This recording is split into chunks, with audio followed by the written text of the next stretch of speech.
नमस्कार बालमित्रांनो. या व्हिडिओमध्ये आपण बघणार आहोत ध चे 50 शब्द. चला तर मग सुरू करूया.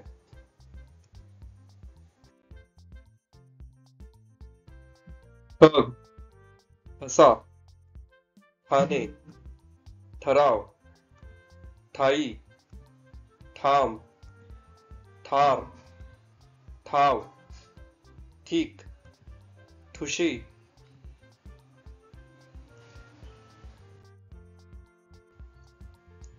ठणक, ठपका, ठरणे, ठराव, ठळक, ठसका, ठसणे, ठाऊक, ठासून, ठिकाण,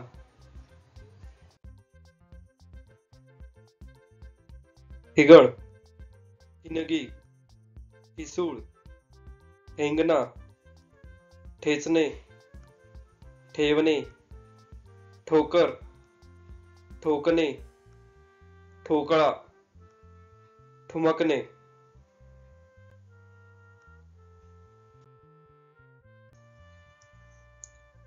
ठेच, ठेचा, ठेव, ठेवणे, ठेवा, ठोंब्या, ठोका, ठणकणे, ठराविक, ठोठावणे.